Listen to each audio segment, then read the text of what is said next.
la revitalisation. Il a la capacité de vivre longtemps. Or, le Dieu, ils ont la capacité de vivre longtemps. Et le serpent se nourrit de la poussière de la terre. Ça, c'est ce que vous devez apprendre. Donc, revenons. Je ne pas encore. La sorcellerie, c'est un art magique qui permet de faire du mal. Il n'y a pas de sorciers blancs, au blanc, je vous dis. Les sorciers blancs n'existent pas. Et les sorciers, leur cœur a été retranché dans le cercle de l'amour. Les sorciers n'ont pas l'amour. Ils ne peuvent pas te repentir. Ils ont les mêmes caractéristiques que les dieux des ténèbres. Ils ne peuvent pas changer, jamais.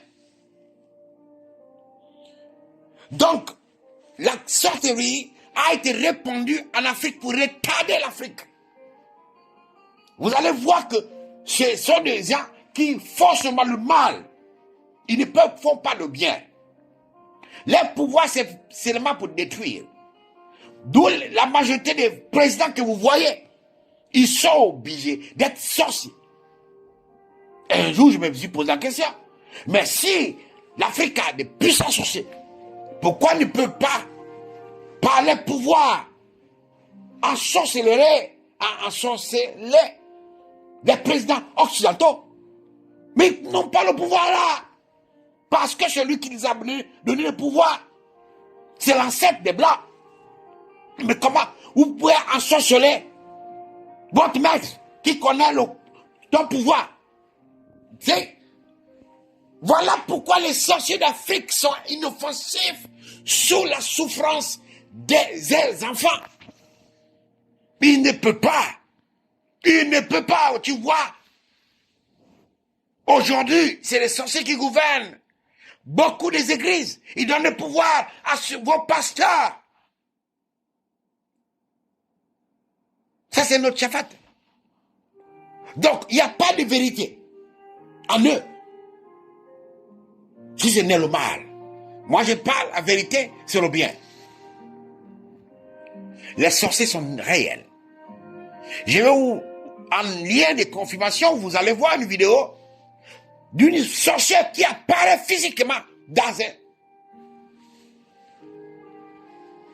une maison. Et l'autre, une sorcière qui s'est transformée en loup-garou. Ça, c'est en Afrique. D'où ils ont dit la magie blanche, la magie noire. La magie noire, c'est pour les sorciers. Afrique, les noirs. La magie blanche, c'est pour eux. Ça, c'est le bien. Parce que eux, ils sont gouvernés par leurs dieux. Leurs dieux nous font passer pour les mauvais. Mais leur Dieu, écoutez bien, leur Dieu est pauvre. Il n'a pas l'argent. Il n'a pas de richesse. Mais c'est notre Dieu qu'on diabolise aujourd'hui, qu'on quête de tout le nom, qui a tout le pouvoir. Mais comme vous avez rejeté, lui aussi vous rejette. Donc, revenons à notre chafat pour apprendre la vérité. J'étais là à savoir pourquoi cette fleur magnifique posait des actes qu'elle-même ne comprend pas, mais qu'elle fait avec joie. Même quand elle se rend compte qu'elle a fait une erreur, elle se retrouve toujours en train de la faire. Et quand elle l'a fait, elle est tellement heureuse de la faire avec un orgueil époustouflant que je demande, est-ce que cette fleur est normale? Laissez-moi maintenant vous dire, j'étais allongé sous ma couche et j'ai demandé au Grand Hachem, montre-moi ce qui contrôle cette fleur. Alors, il m'a dit, rentre dans la porte de Yeremia 33, verset 3. Yeremia, pour les uns, c'est... Pour les zombies, c'est Jérémie 33, verset 3. Ah, alors, moi je connais le secret de cette porte. Je l'ai ouverte. Et quand je l'ai ouverte, j'ai vu une belle créature. Et cette créature avait sur son cou une chaîne. Mais je dis, mais je ne suis pas venu pour voir cette créature. Je veux savoir pourquoi la fleur est contrôlée. Et en même temps, on m'a fait sortir de cette porte. Et on m'a dit, tu es Nabi. Et ton sacerdoce est sacré.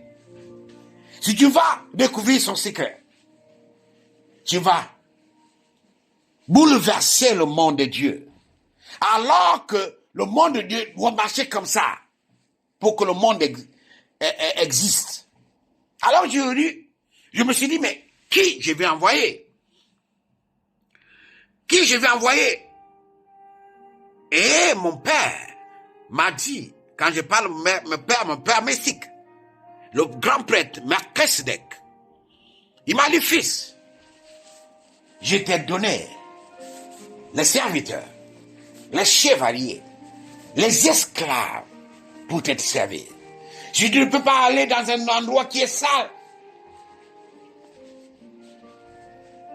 ceux qui sont autour de toi et que tu as confiance en eux vont aller à ta place. Et quand j'ai regardé, j'ai dit, mais qui? Parce que physiquement, autour de moi, beaucoup ont été mordus par le venin de la vipère. Et cette vipère, c'est elle qui aujourd'hui mord beaucoup les gens dans le monde. On me dit, tu vas comprendre aussi le secret. Pourquoi la vipère, quand elle mord, tu dois obligatoirement ne plus être toi. Et quand je parlais de vipère, je ne savais pas que c'est une déesse. Alors, quand je vis à ma droite l'un de mes chevaliers guerriers. Ah, je me suis dit, tiens, je ne vais pas aller physiquement le transmettre la mission. Je vais aller mystiquement le faire. Alors je me suis déboulé et je suis allé chuchoter à l'oreille de son âme. J'ai transmis la mission et je suis revenu. Alors ce matin, j'attendais paisiblement qu'il revienne de sa mission. Et il m'a fait un compte rendu époustouflant que j'avais déjà quand j'étais encore en mission, en prison si vous voulez, parce que je ne suis pas des gens qui ont honte, je ne suis pas allé en prison parce que je suis criminel.